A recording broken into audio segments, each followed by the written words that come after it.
In 1757, Siraj-ud-Dowlah, the ruler of Bengal, was defeated at the Battle of Plassey. In fact, the battle was lost before it had even begun. The commander-in-chief of Siraj-ud-Dowlah's army had already sold out to Robert Clive. The shadow of such treachery and betrayal haunts Bengal to this day.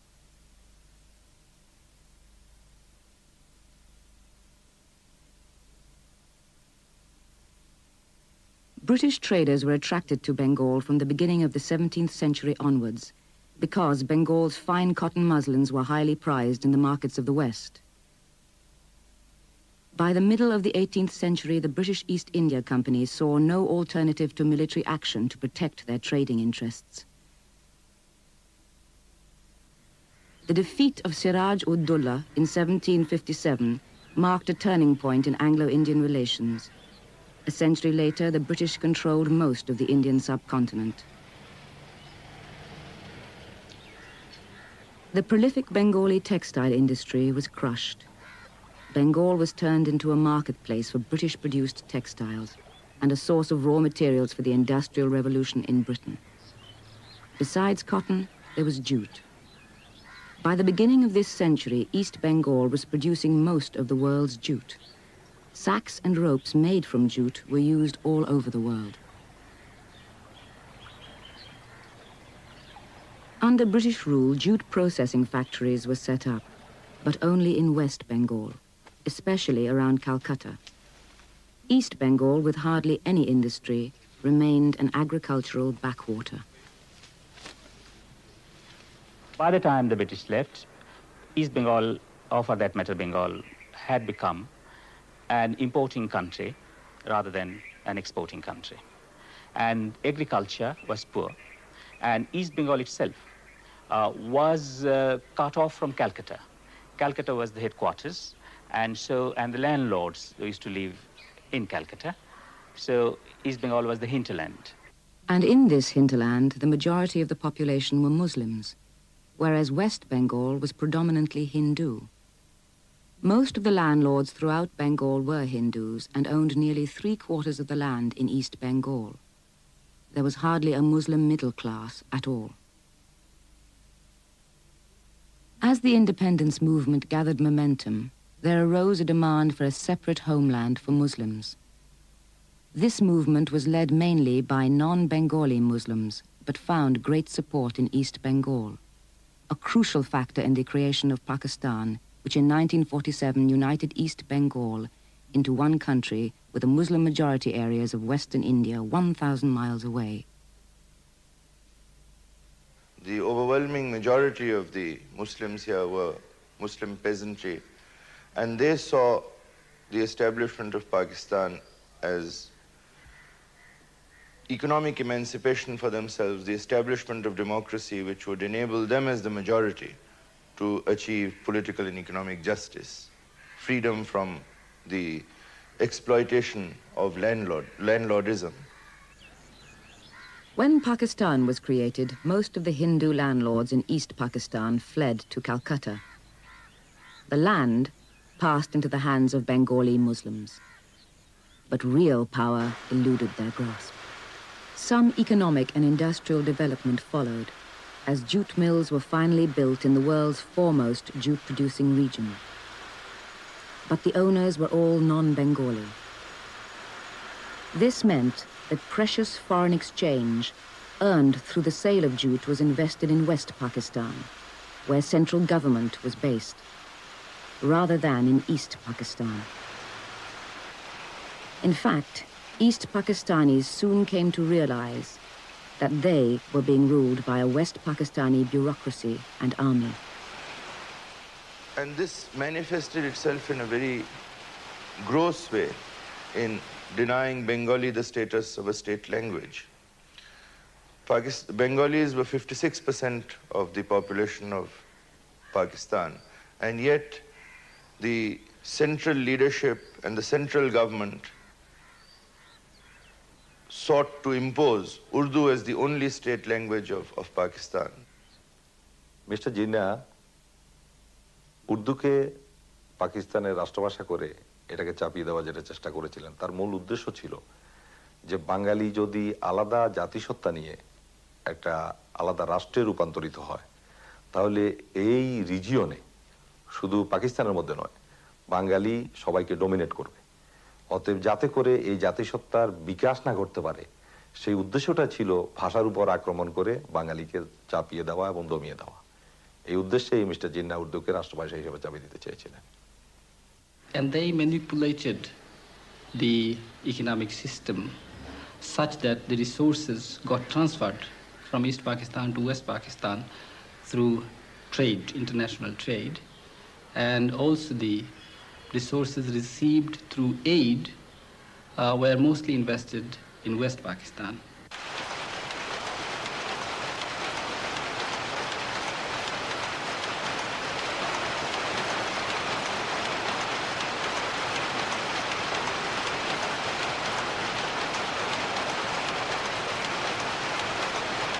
This led to an estimated transfer of about 70% of total public expenditures on revenue and development account being located within West Pakistan, found concrete expression in growing disparities in per capita incomes, with visible evidence in the imbalances in availabilities of public services such as health, electricity, road transport.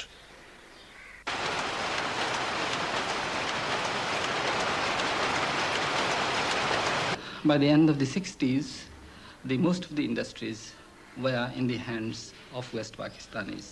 And not only industries, banks, insurance companies, the whole financial system was in the hands of the West Pakistanis, facilitated and promoted by the bureaucracy and the military regime that was ruling the country at that time. So you had military rule, which effectively continued from 58 to 69.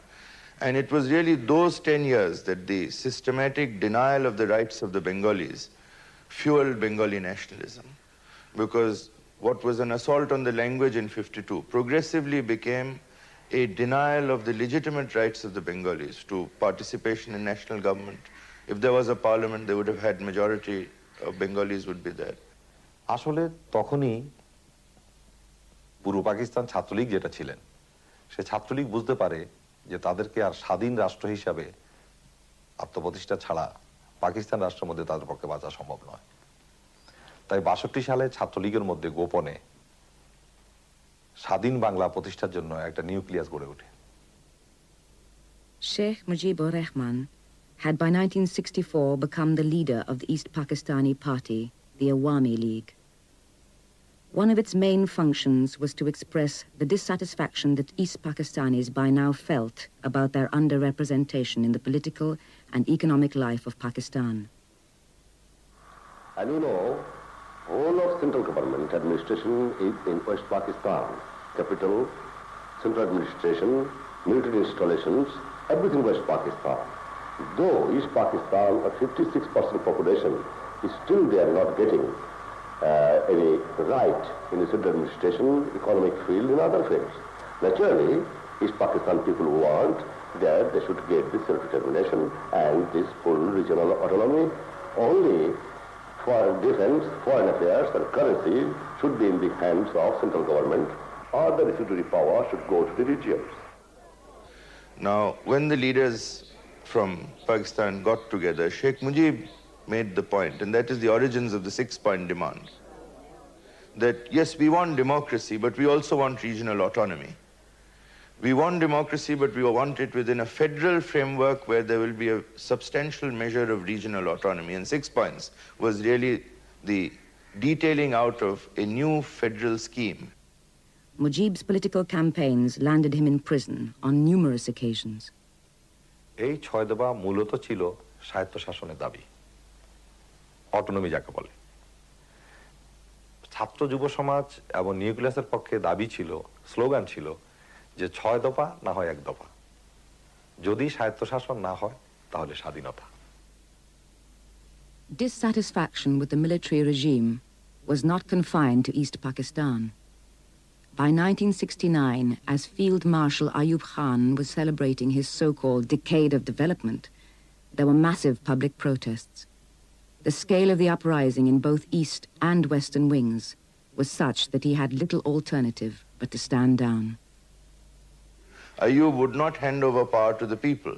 He handed over power to the head of the military, Yahya Khan. Yahya Khan, therefore, who was the real source of the strength of that particular power structure, now had to come out into the open.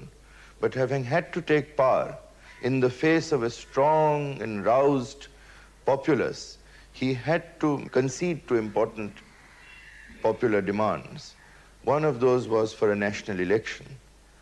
And for the Bengalis, a very important point that had been injected was 1 man, 1 vote. When Yahya Khan took over in 1969, he inherited a very complex situation. It was a long political legacy in which many mistakes had been made. And from that angle, one can say Yahya Khan was as much a victim of history as he was a maker of it. When he took this particular decision of granting 1 man, 1 vote, this was to accommodate East Pakistan's wishes, particularly Awami Leagues. In 1970, November 12th, there was a terrible cyclone accompanied by tidal waves in which we lost about more than 1 million people. And we found that there was no response from Pakistan. I mean, Western Wing, no assistance came from them. And we were very bitter and dejected about the whole thing. And I became more furious as an individual. And my troops in EPR at that time, they were also very furious. We realized that the Pakistanis really hate us from the core of their heart. And that realization took a definite shape now. We said we can't live with them any longer. So this election was conceded. 1 man, 1 vote for all of Pakistan was conceded, but it was to have particular significance for Bengalis because their majority, which had been negated, nullified, contained, would now first have an opportunity to assert itself for the first time in 24 years. The whole election then became a referendum on 6 points, and we took it to the people on those terms, that this is a referendum on the future of shape of Pakistan. So far we have been ruled from Islamabad, from Karachi. Now we want the substance of power to be in Dhaka. In East Pakistan, Awami League won 167 seats out of 169, whereas in the West, People's Party won 87 seats out of 138. No other party was in even double figures. Now, as a result, this election brought two important candidates in the field, Mujib in the East and Bhutto in the West. নির্বাচনের পরেও আওয়ামী লীগের পক্ষ থেকে এবং শেখ মুজিব একটা রাষ্ট্র পাকিস্তানকে রাখার জন্য ইয়াহিয়ার সাথে এবং ভুট্টোর সাথে নেগোসিয়েশন করার চেষ্টা করে। কিন্তু ছাত্র সমাজ এবং সমস্ত বাঙালিরা, যুব সমাজ এবং স্বাধীন বাংলা নিউক্লিয়াস এর বিরুদ্ধে যাতে করে কোনো কিছুতেই ভুট্টোর সাথে ইয়াহিয়ার সাথে শেখ মুজিবের এক রাষ্ট্র পাকিস্তান রাখার জন্য এই পরিকল্পনা কার্যকরী না হয় তার বিরুদ্ধে সমস্ত কাজ করে যেতে থাকে। But the Pakistan military junta was conspiring and finding excuses how not to hand over power.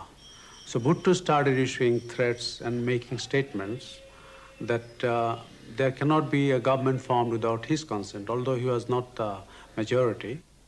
If a constitution on the basis of his 6 points would have been made, it would have been almost impossible to function as one single unit, as each federating unit had the power to raise its own army, had the power to conduct foreign economic relations of its own, and the center was also not given the power to levy taxes. Now, with such a loose arrangement, it's almost impossible for any country to function. And I do not think any country in the world does function under these arrangements. Mr. Bhutto, making a statement soon after the election that majority is not everything. Should not be forgotten that the bastions of power lie in the western wing. This created a very negative reaction, and there was a strong reply from here saying that we believe in democracy, and in democracy people's power is the only significant power when expressed through elections. Yahiya's intention had been that after the elections, there should be a period between the elections and the meeting of the National Assembly. And that period should be utilized by the political leaders to arrive at a consensus on the broad outline of the Constitution so that it could be framed within the stipulated period of 120 days. With that object in mind, he urged political leaders to have a dialogue amongst themselves. And in that process, Bhutto also went to Dhaka, had a 3-day meeting with Mujib, but that was a PO said that we have agreed on 5.5 points and only half a point is still left. So an ultimatum was issued. You must call the assembly or else. An assembly session was called for the 3rd of March. We got ready with our preparations for the assembly. We were going to table a constitution based on 6 points. Suddenly there was an announcement from Radio Pakistan that the National Assembly session, which was to be held on 3rd, had been postponed. Now this infuriated the whole country. If People's Party, which had 87 members from West Pakistan, had not gone to the National Assembly, other parties too from the West would have followed suit, at least some. That would have almost turned National Assembly into an East Pakistan Assembly. And that was a situation, the Constitution could have been made, but it would have been without a quorum. It would not have had the legal sanctity which a Constitution needs to have behind it. And on that basis, Yahya thought it wise to postpone the National Assembly session. But where he did make a serious error in judgment was that he did not give a fresh date at the time he announced the National Assembly session. Within minutes of the announcement, people had started to pour out into the streets. In the stadium, there was a cricket match going on with, I think, MCC. The entire test match spectators poured out of the stadium onto the streets, saying this is unacceptable, and this was seen, as I said, an attempt to negate the electoral verdict. Immediately they announced mass meeting in university campus. Thousands of general public participated, and the flag was hoisted by Mr. A.S.M. Abdul Rab. By evening in 2nd March, virtually the whole Bangladesh people were flying Bangladeshi flag in every houses. Then the student leaders met with the Sheikh Mujibur Rahman. There was a strong pressure from the leaders not to succumb to the Pakistani pressure and declare independence officially. I want to live like a free citizen of a free country. You mean independence? That I don't mean. Yeah. It can be done many ways.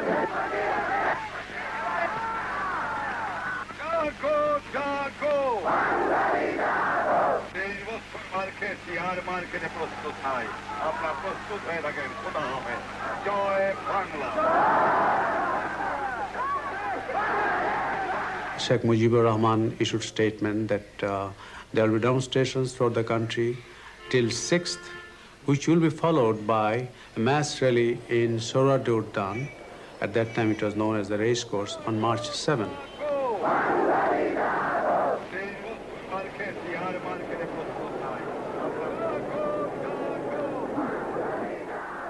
সাতই March প্রথম কিন্তু পতাকাটা আমি শেখ মুজিবকে পল্টন ময়দানে দিয়েছিলাম, কিন্তু সেদিন যখন আমি শেখ মুজিবকে এই স্বাধীন বাংলার পতাকা তাকে দেই তখন সে জিহ্বা কেউ এটা ধরে।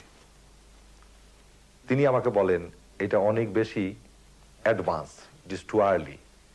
আমি বলেছিলাম যে এটা আর্লি নয়, this is the correct time, এটাই সঠিক সময়। Military movements were continuing. We had reports that military movements were continuing from the west to east. Arms supplies, we heard, were also being stepped up, so that and on the other hand, the popular movement was also at its peak. The non-cooperation movement continued with full vigor. From 3rd March onwards, Awami League established almost a parallel government in East Pakistan. And it indeed was a very effective parallel government. The taxes were stopped to the federal government, the offices were closed, the banks were functioning on their orders and on their instructions. And the program included demonstrations, strike in all government offices, schools, colleges, everything. And it started in Chittagong as well. We had a call from Yahya Khan's military secretary saying, you Bengalis are known to be very hospitable people, but Yahya Khan has been here for 3 days and all he has been living on is biscuits because the Bengali cooks will not cook. The Bengali cooks have said they are non-cooperating with us. So will you please issue an exemption allowing them to give him a cooked meal? So I discussed this with our leaders and said, yes, all right, we can allow him to have hot meals. The Bengali cooks were then asked in the president's house to resume their function. We maintained regular contact with the Awami League. And meanwhile, I started mobilizing my forces. I really gave them a hint of a mutiny for our own independence. Serving officers had begun to come and make contact, saying, you know, we are watching the situation and, you know, how is the city of Chittagong and the whole area, keep it free for about 2 weeks, by which time they should be able to obtain support from foreign countries if needed. So the confrontations on the streets was mounting.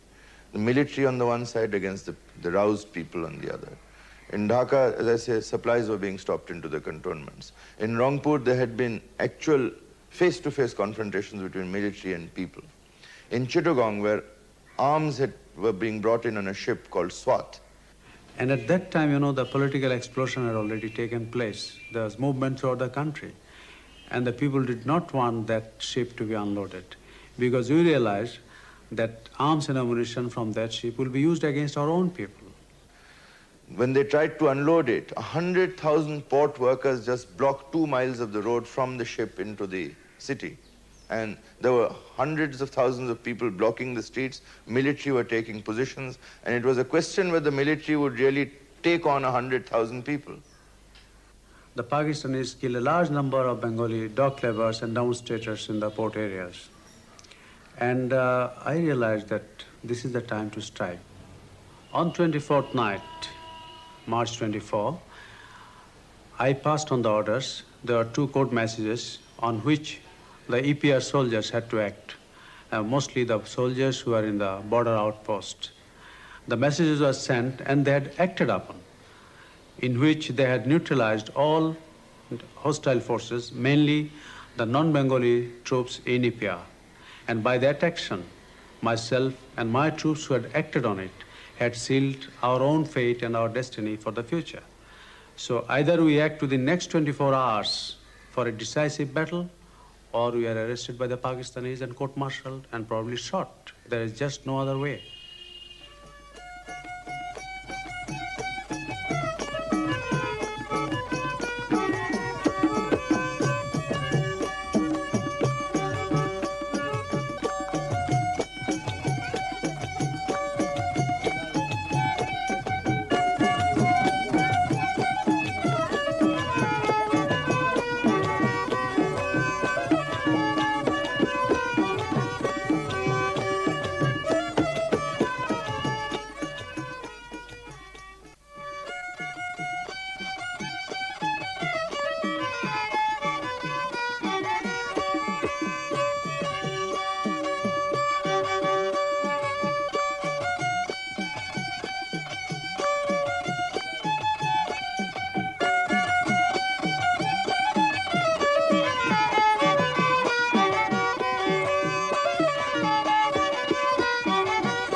আমরা শেখ মুজিবের সাথে রাত 1টায় দেখা করি তার বাসায় এবং তাকে পরিষ্কার বলে আসি যে আপনি পাকিস্তানের রাষ্ট্রপ্রধান বা প্রধানমন্ত্রী হন, এটা আমরা চাই না, এবং আপনি চাইলেও কোনো রকম এটা হবে না।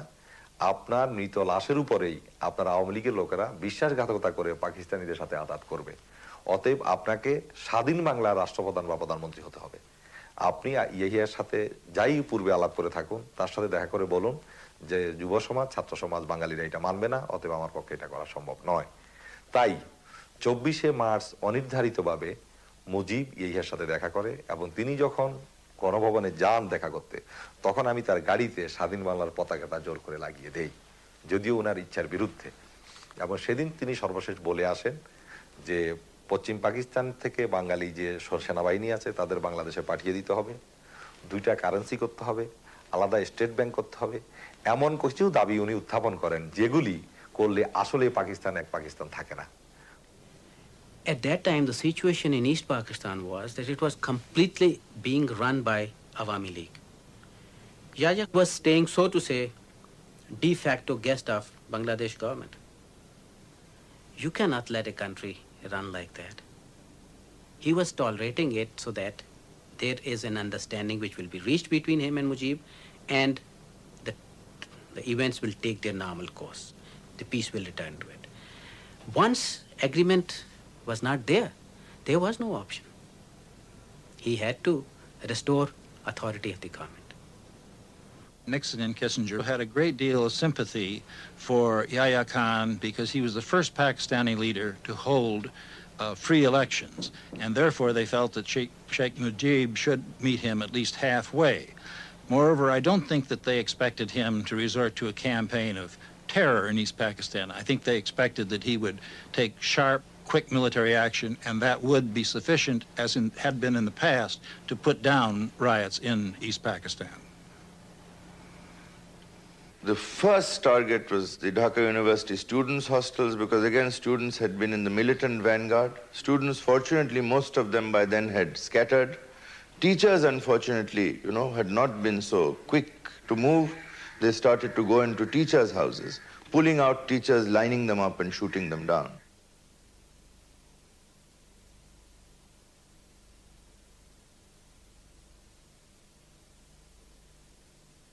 I in no way want to justify the military action, the way it was undertaken. But I just want to highlight the psychological atmosphere, the psychological environment in which that action was planned. You know, there was a very strong contingent of East Pakistan Rifles, police, and armed students. And they were in fairly substantial numbers and well armed. Compared to that, army units, they were not as big as they are made out to be.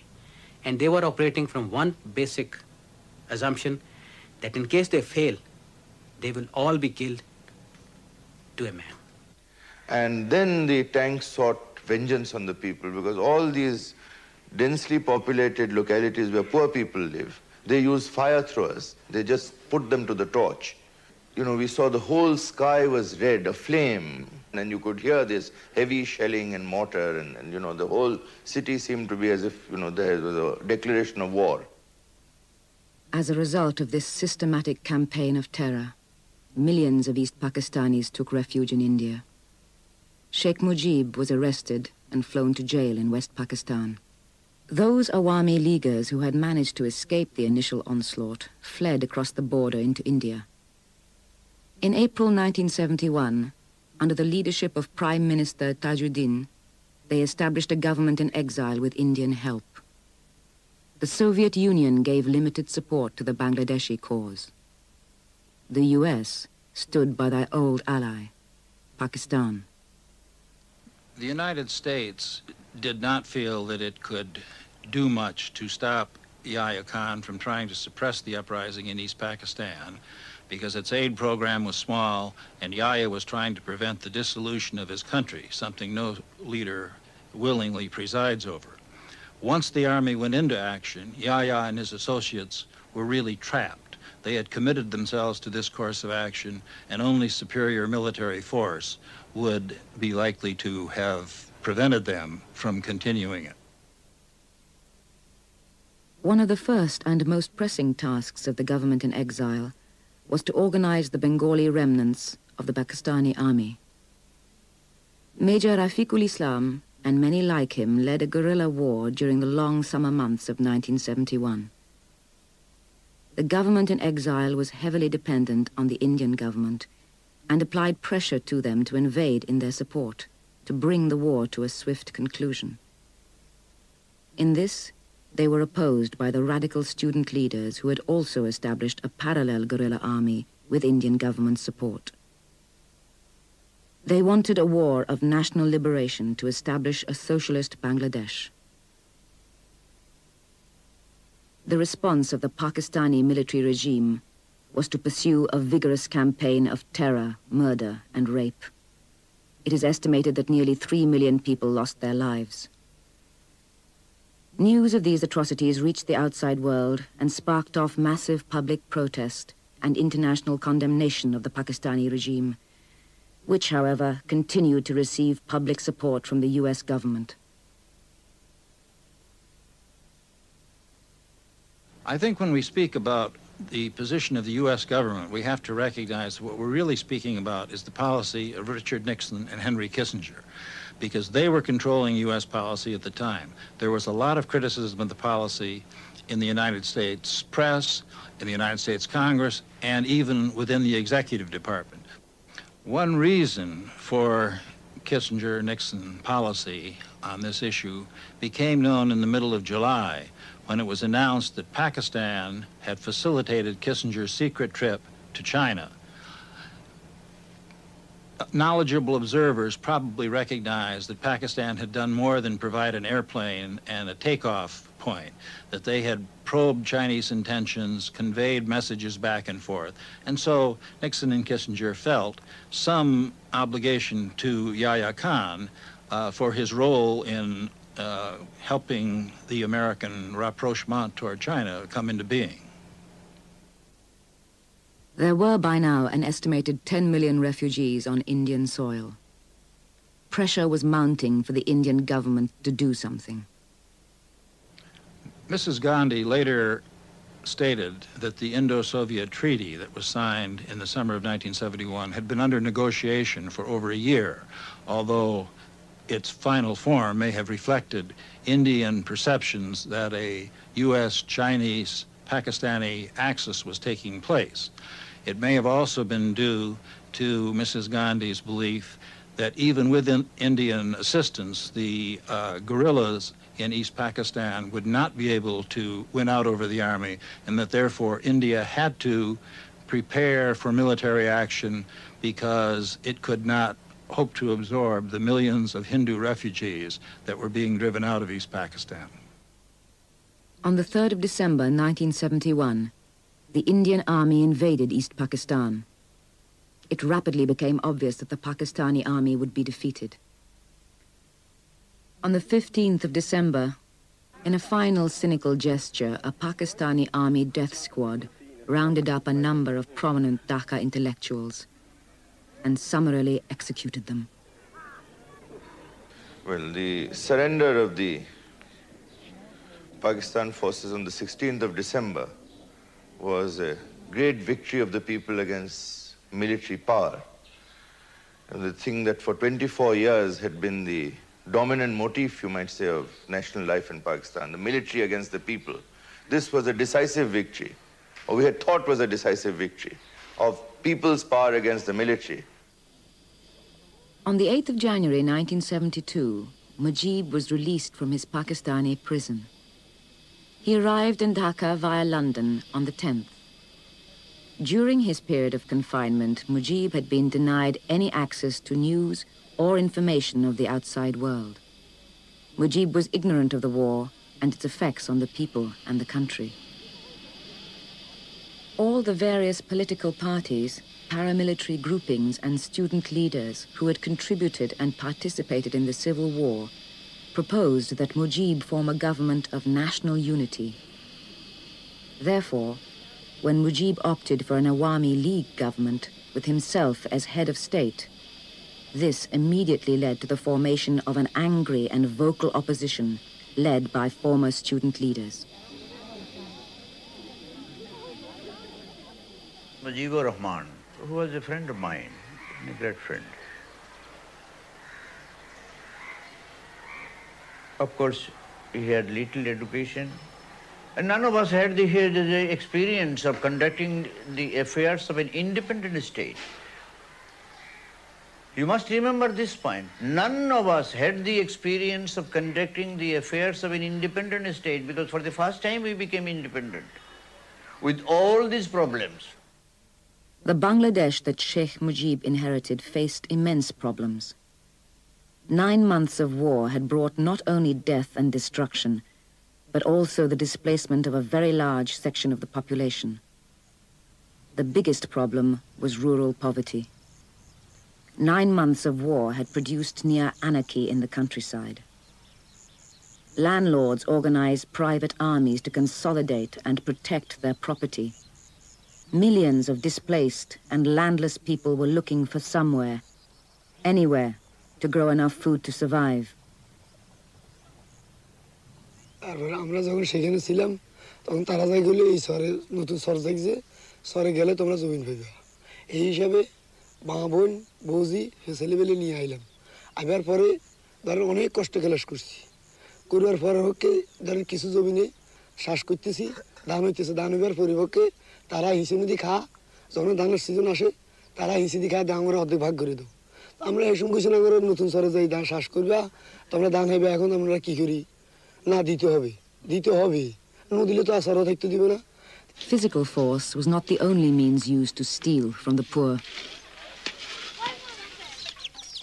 আগে গ্রামে বড় বড় লোকের কাছ থেকে টাকা আনতাম loan সুদ হিসাবে সুদ দেওয়া স্যার সুদই শোধ কাটতাছি না বছরে আসল দাম কি দিয়ে আসল রয়ে গেছে পরের বছরও সুদই নিচ্ছে এইভাবে মানুষ অনেক কিছু ইয়াত হয়ে গেছে লুজার হয়ে গেছে বড়দের সুদ দিয়ে With the war of liberation, came back with full of enthusiasm to this country after finishing my degree and participating in the war of liberation preparations and publicity in the United States.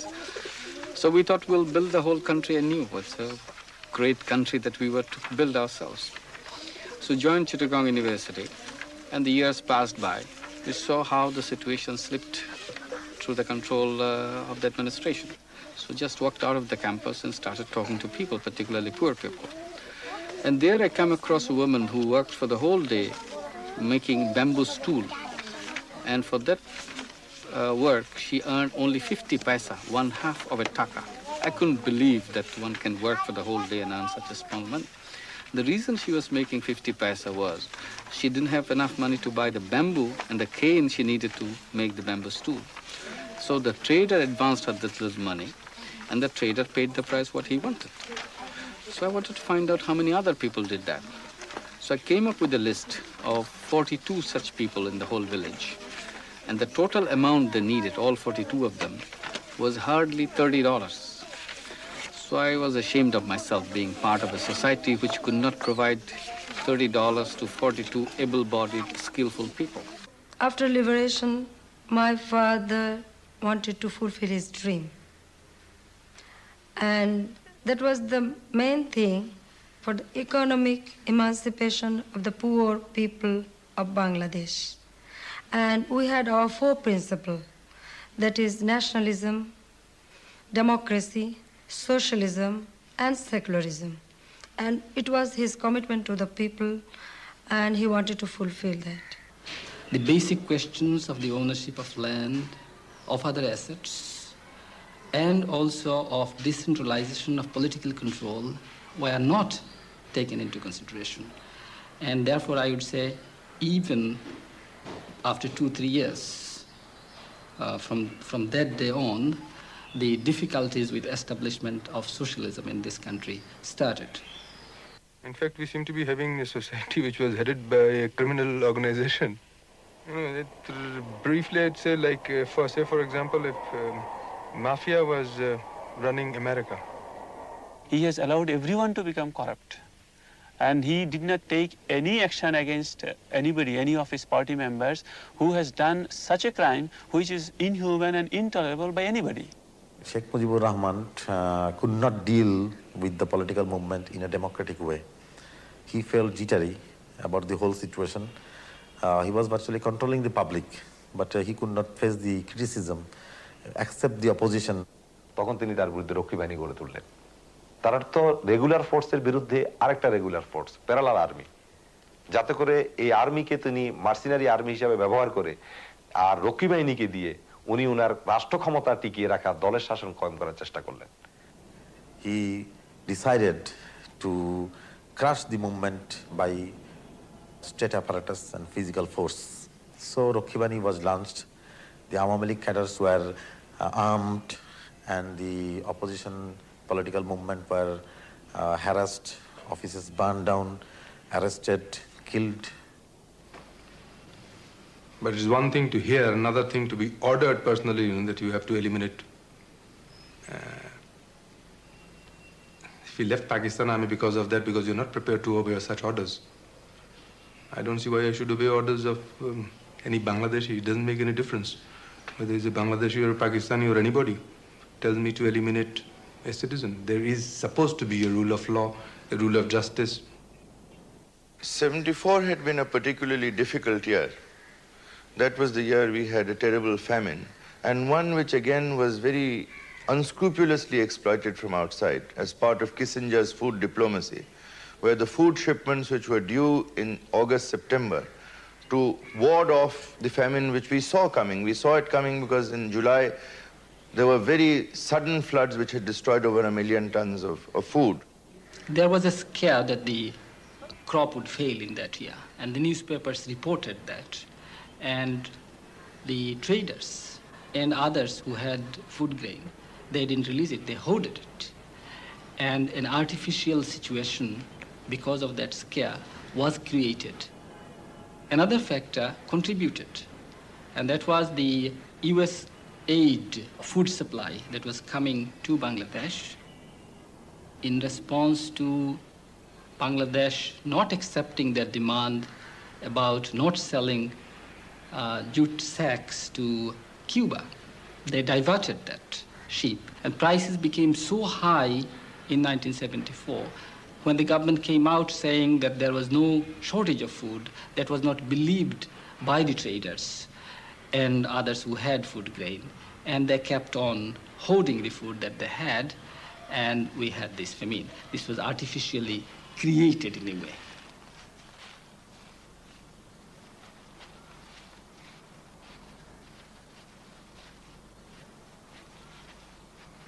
দুর্ভিক্ষে আপনারা দেখবেন লক্ষ লক্ষ লোক মারা যায় বাংলাদেশে না খেয়ে। সমগ্র বিশ্ব থেকে বাংলাদেশকে বটমলেস বাস্কেট হিসাবে আখ্যায়িত করা হয়। And the army, conventional army, which are headed by the freedom-fighting military officers, but they were trained and groomed in the Pakistani army. So this conventional army, who in the Ayub regime dominated Pakistan politics, so they felt an urge to dominate the Bangladesh politics also. And from then on, the army also conspired to overthrow Sheikh Mujibur Rahman and take the power of state power. এবং মুজিব ক্ষমতায় টিকে থাকার জন্য হাজার হাজার রাজনৈতিক কর্মীকে হত্যা করে। জাসদের 10,000 কর্মীকে জেলে রাখে, মোশাররফ হোসেনকে হত্যা করে, সিরাজ শিকদারকে হত্যা করে। এই ধরনের রাজনৈতিক হত্যার মধ্য দিয়ে ফ্যাসিবাদী কায়দায় খবর কাগজ বন্ধ করে দিয়ে, কণ্ঠরোধ করে দিয়ে মৌলিক অধিকার, ফ্রিডম, মানুষের সিভিল রাইট এবং মানুষের ফান্ডামেন্টাল রাইটস এগুলি কাঠিল করে দিয়ে মুজিব ক্ষমতা থাকার চেষ্টা করে। So in 1974, the situation was very volatile. There was massive strikes, the economy crumbled, the bureaucracy failed. So Sheikh Mujibur Rahman, to save the situation, went officially for emergency. Mujib Saab went for Bakshal, which means one leader, one party, one country. Total disregard and betrayal of people's confidence, hope and expectation, and total negation of the constitution which we ourselves framed. That is Baksan. Stopping newspapers, all newspapers excepting 3-4 under the government control. According to my reading, though cruel it will sound, Mujib's political death was on that day on which he formed this one-party Bakshar. By 1975, Mujib had become increasingly unpopular in Bangladesh itself, and it seemed to be less a question as to whether or not he would be overthrown than who would overthrow him. Since most of the reports indicated that a group most likely to come out on top was basically a conservative right-wing group rather than a Marxist pro-Soviet group, the United States had relatively little concern about the developments there at the time.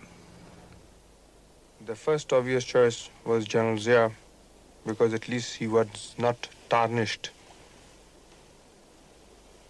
So after a lot of arrangements, I managed to see him on 20th of March 1975 in the evening. General Zia said, I am a senior officer, I cannot be involved in such things. If you, the junior officers, want to do it, go ahead. My father was so popular, and people had their faith on my father. So for 3.5 years, they tried to work against him, they tried to take the people against him, they couldn't succeed. And at last, they conspired with some of the party members. So those people, especially Khandokar Mustaq and his group, they betrayed my father. I thought for almost more than a year, trying to figure out alternate ways of how to do it without killing at all. To the last, I couldn't figure out any way, because problem was there were so few people, and so the people were so frightened, and the chances of any failure was so horrifying that I had no alternative left except to go for the ultimate level. I remember when these people came to shoot him, he was coming down the stairs, and he said, if you think the people of this country will be happy by killing me, go ahead. And the first person, in fact, couldn't shoot. I mean, you know, he literally did what Sheikh Mujib had expected, his hands trembled. So there was a contingency group outside who just ran in and shot him down.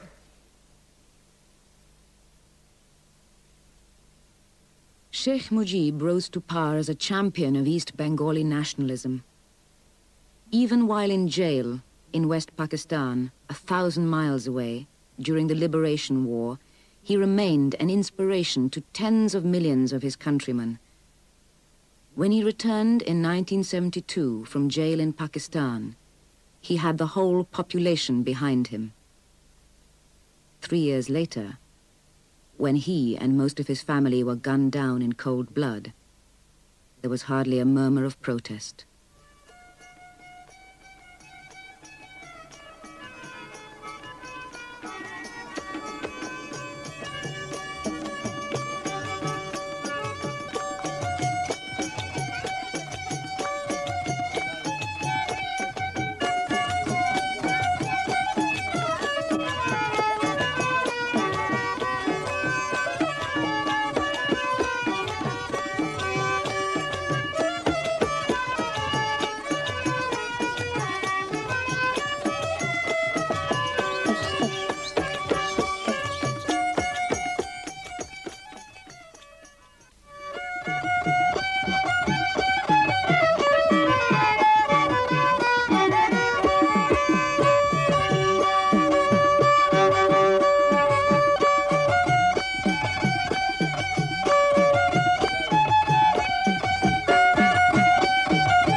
In August 1975, Sheikh Mujibur Rahman was gunned down by a group of disgruntled army officers.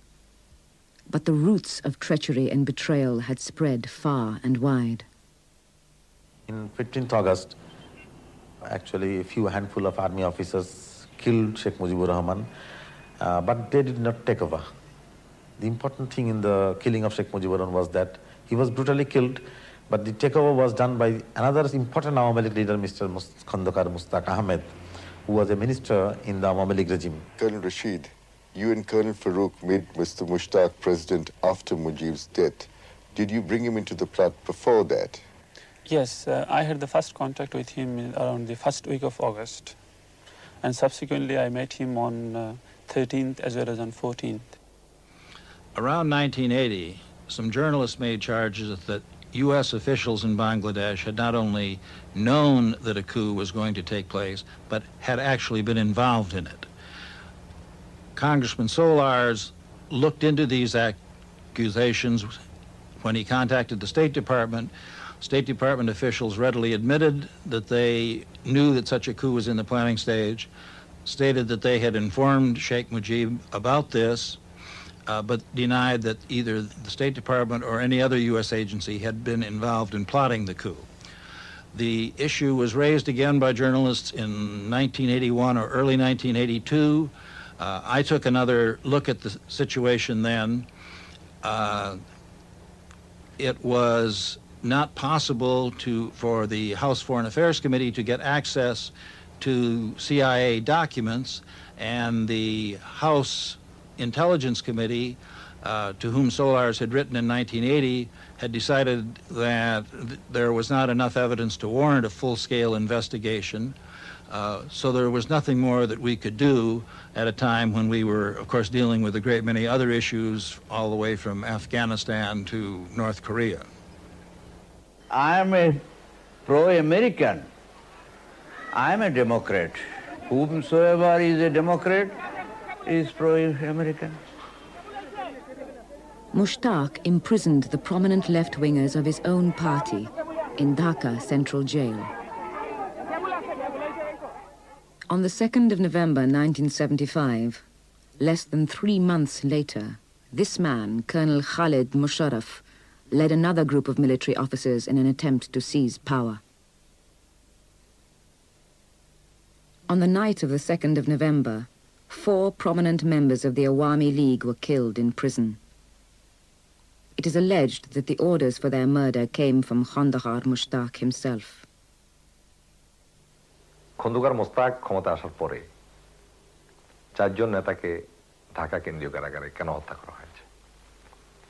আসলে খন্দকার মোস্তাকের যে ভীতিটি ছিল সেটি হলো এরা যদি জীবিত থাকে তাহলে তখন পর্যন্ত মুজিবের প্রতি তার রাজনৈতিকভাবে তার যে এক্সর্শনটা হয় নাই, তাতে করে মুজিবের সপক্ষ হয়ে বা জনগণের সপক্ষ হয়ে এইভাবে সামরিক কুদেতার বিরুদ্ধে আবার যদি জনগণ মোস্তাককে রাষ্ট্র ক্ষমতাচ্যুত করে তাহলে সম্ভাব্য তাজউদ্দিন এবং সৈয়দ নজরুল ইসলাম সহ এরা আবার বাংলাদেশে একটা সরকার গঠন করতে পারে।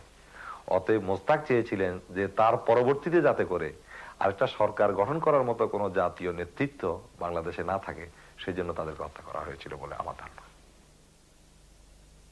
Khandahar Mushtaq Ahmed stepped out of the firing line and Colonel Khalid Musharraf appeared to be in control until on the 7th of November he himself was gunned down by his own troops in what appeared to be a left-wing uprising from within the ranks of the army. Out of the chaos that followed, the same General Zia-ur-Rahman, who had stood aside while his junior officers murdered Mujib, exerted his power as the army commander-in-chief and became the effective ruler of Bangladesh. During the next 5 years, he faced more than 20 mutinies and uprisings from the ranks of his dissatisfied armed forces, which were put down with by now familiar brutality.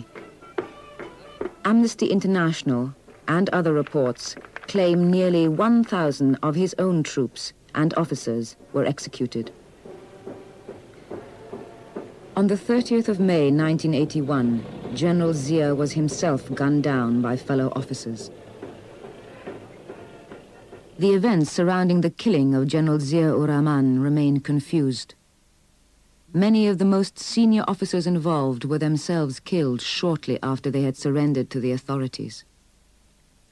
What is clear is that after 9 months of the caretaker government of Justice Abdur Sattar, the Army Chief of Staff, General Ershad, seized power in Bangladesh's first bloodless coup. Everybody heaved a sigh of relief that some protector has come to save the nation. And what I did, how I captured power, it is the military tactics. U.S. administrations were basically impressed with the job that President Zia-ur-Rahman was doing to get the Bangladesh economy moving and provided considerable amounts of economic assistance to his government. They also urged him to try to move toward allowing some popular participation in government. They have, I believe, been somewhat less impressed with the government of President Ershad, but at the same time have supported it while continuing to urge him to allow some popular participation. General Ershad has been ruling Bangladesh since 1981, initially by declaring martial law, and then through thinly disguised military regimes. In response to Western pressure, he has held a number of general elections. These have been boycotted by the opposition parties and dismissed as fraudulent by neutral observers. Colonel Farouk, self-confessed killer of Mujib, after a short period of exile, returned to stand as one of the election candidates. After 15 years of Bangladesh, now we find that there is virtually no civil right, no political right. There is no trade union right. There is no right of strike. There is no right of mobilization. Even the freedom of speech and freedom of press is very, very curtailed. This is one aspect. On the other side, on the economic side, we are gradually becoming poorer and poorer. Of course, few people are becoming richer and richer, but they are very few in number. The majority of the people are getting poorer, the living standard deteriorating day by day. So this is a very frustrating situation so far the economy is concerned. The British exploited rural East Bengal. The West Pakistanis exploited rural East Pakistan. Successive Bangladeshi governments have also failed to tackle the problems of rural Bangladesh.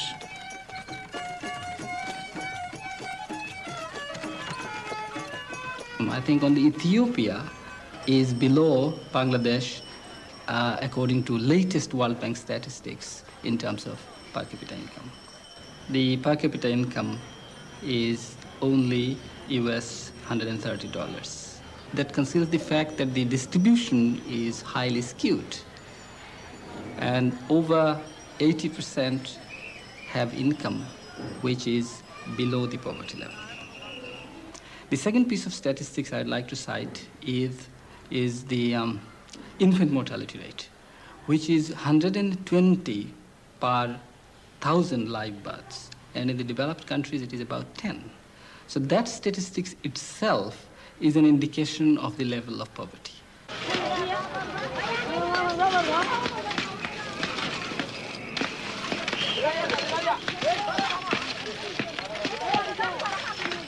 So the latest nutrition survey shows that over 80% of the people have inadequate nutrition, and about 50% very severely malnourished. So you see the green, all right, it is green. You see probably rice crop, but that conceals the fact that there is control of land. About 10% of the rural households control over 50% of the land. About 30% of the people are totally landless. Another 32% marginal farmers. And another 12% maybe somehow pull through. If you add that all up, you will see from landless to marginal to small farmer, over 80% of the population. The various military governments have attempted to solve the problem of landlessness by settling landless Bengali people in the Chittagong hill tracts, the sparsely populated homeland of various non-Muslim tribes like the Chakmas.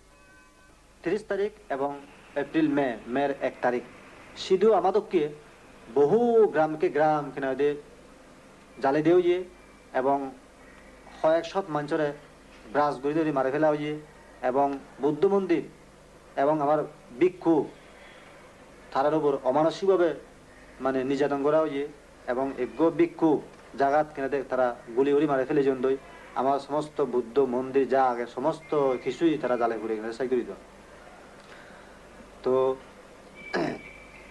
যেহেতু তারা সান্দে ধর্মগান তারা নসান তারা মানে আমার এই যে এখানে প্রতিষ্ঠান ও আমার এই সমস্ত অর্গানাইজেশন কিছু তারা ইয়ার নসান তারা সান্দে আমার জাতরে এই পৃথিবীর বুকত নিশ্চিন্ন করে দিনা অর্থাৎ বাংলাদেশের তো নিশ্চিন্ন করে দিনা তো তারা ছলে বলে কৌশলে তারা আমার উপর এই সমস্ত যে আক্রমণ তারা গঠন এবং সেনৈতে মই যেখানে ইন্ডিয়া বর্ডারের মধ্যে মই রিফিউজি যাবে শেল্টার হলাম According to the International Working Group of Indigenous Affairs, perhaps 200,000 tribal people, a third of the indigenous people of the Chittagong Hill Tracts, have been killed by the military of Bangladesh or by settlers.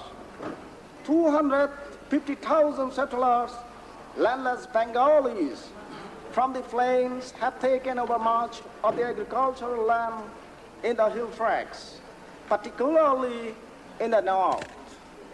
Thousands of our peoples have been driven from their house and lands. The solutions of the problem of the Bengali landless is not to take the lands of tribal people by force and to kill us. Already 50,000 tribal people are refugees in India. In the hill tracts area, there are few tribals living who have distinct national characteristics, different language from Bengali, different cultural attitude, other tastes, all these things. So they have a distinct national identity. So what they are wanting is that they should have certain amount of autonomy within the framework of Bangladesh, which is a 100% justified demand. But our government, since Mujib's period and later on all the subsequent government, wanted to reply their demand by military operation. Now there is a serious kind of military operation is going on in the whole of Hilchak area.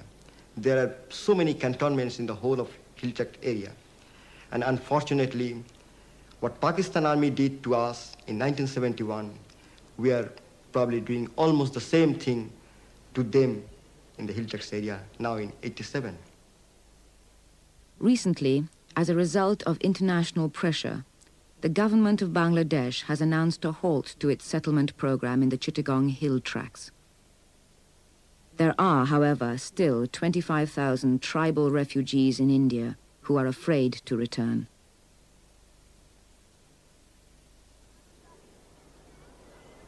Genocide in the Chittagong Hill Tracts cannot solve the problem of the millions of landless people of Bangladesh. The rapid siltation of the rivers sometimes offers fertile delta land for cultivation. Desperate landless people will often risk their lives from cyclones and floods by settling on these unstable islands that emerge out of the sea. This whole area was under the sea about 20 years ago. It accreted very fast. The land came up very quickly after that. About 15 years ago, it was all mud. And when the project first got involved here, it was mostly mud with a little bit of rough grazing, a very small amount of cultivated land. Normally, under these conditions, land is grabbed by large operators who invest in fabrication of documents, in employing private armies who come onto this land and occupy it on behalf of the landlords.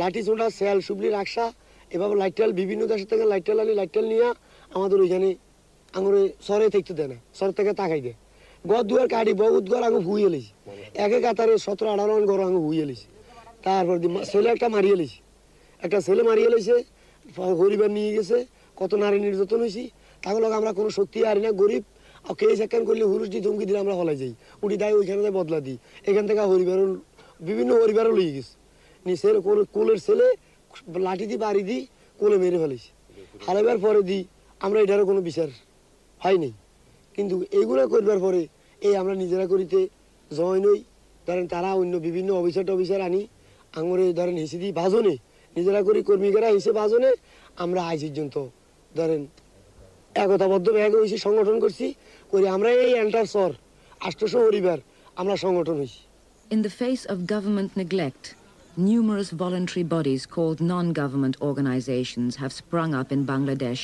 since the War of Liberation. In 1987, they numbered many hundreds, each with its own particular solution to the fundamental problems of rural poverty, access to money and access to land. Even the Noakhali Land Reclamation Project, which had received some official and foreign backing, was given title to the land it reclaimed only in 1986. Many years after the project had started. Land grabbers, too, have influence in politics.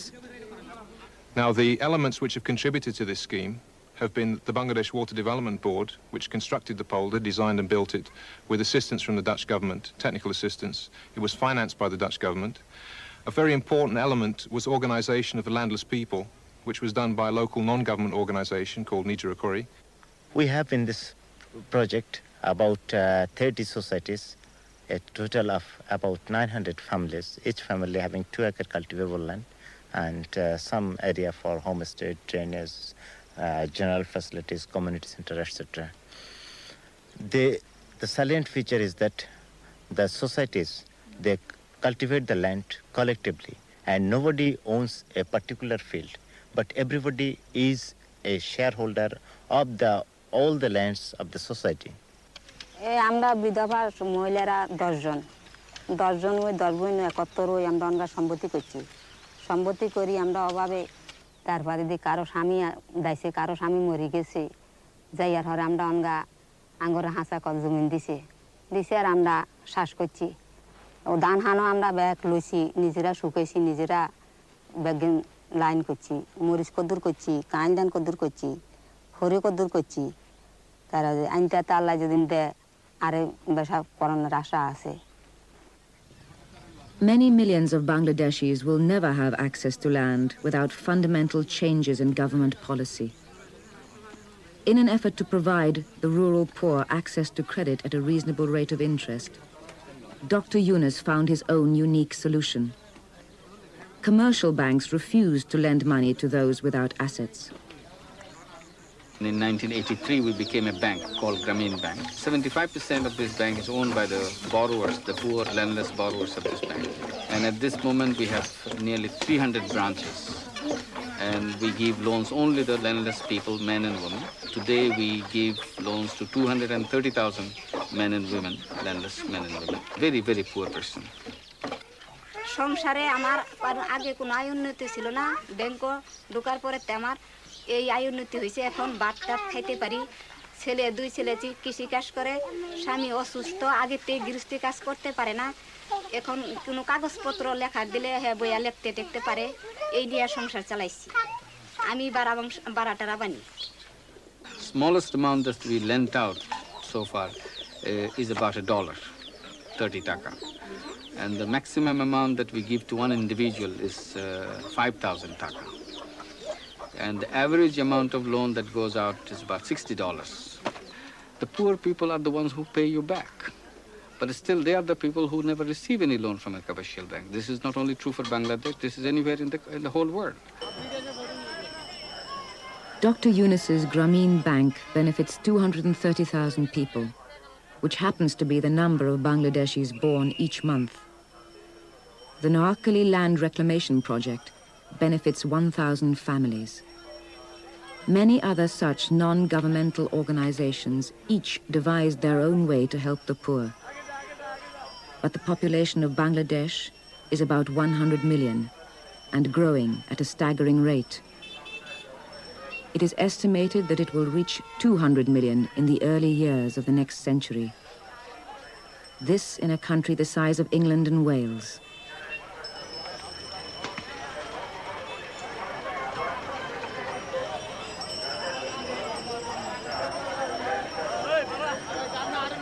The evidence would indicate that Bangladesh has the capability to cope with the rising population and to, in fact, feed even these astronomical numbers which appear on everyone's charts.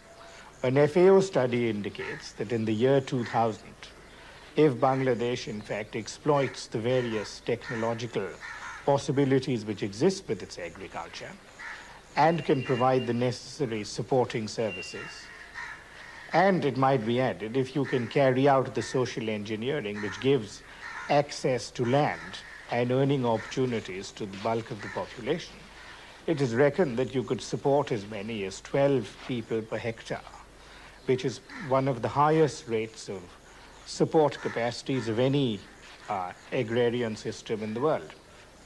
In rural Bangladesh, the main resource is land, and therefore access to land has to be a very important element in the strategy for alleviation of poverty in this country. We have had committees established by the government to recommend on land reforms, and we have those. But somehow the basic question of the ownership pattern of land has remained untouched. In Mujib's period, there was no democracy. Jia's period, there was no democracy. Now it is a mashallah government, military rule. It is Janta that is ruling the country. It's not a civilian government. So these tragic things happened after 15 years of Bangladesh. The country belongs to the people and must be ruled by their genuinely elected representatives. And the military are to be subordinated to the elected representatives of the people. Because 24 years of the history of Pakistan had been people trying to contain the military. We had won at the cost of 3 million lives. Now, the whole army is polarizing on one side to retain their state hold on the state apparatus, and the people are polarizing on the other side for achieving democracy and wipe out army and civil bureaucracy totally. So this is the position we are facing now. We are heading for another clash. It is not a clash between General Irshad and the people. It is a clash between the army and the people. সর্বপরিবেশগ্রাসী হলে সামান্য ভাতের ক্ষুধা ভয়াবহ পরিণতি নিয়ে আসে নিমন্ত্রণ করে। দৃশ্য থেকে দ্রষ্টা অবধি ধারাবাহিকতা খেয়ে ফেলে অবশেষে যথাক্রমে খাবো গাছপালা, নদী নালা, গ্রামগঞ্জ, ফুটপাত, নর্দমার জলের প্রপাত, চলাচলকারী পথচারী, নিতম্ব প্রধান নারী, উড্ডীন পতাকা সহ খাদ্যমন্ত্রী ও মন্ত্রীর গাড়ি। আমার ক্ষুধার কাছে কিছুই ফেলনা নয় আজ। ভাত দে হারাম জাদা, তা না হলে মানচিত্র খাবো।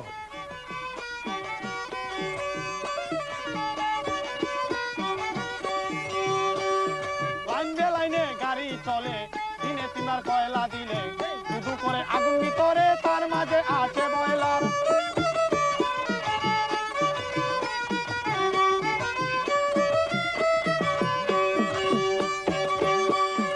ইলেকট্রিক কারেন্টের বলে লাইটে টু লাইটি জ্বলে, ইলেকট্রিক কারেন্টের বলে লাইটে টু লাইটি জ্বলে। সেন্টার হতে আগ দুয়ারে, সেন্টার হতে আগ দুয়ারে সব সময় চলে ওয়েদার অটোমেটিক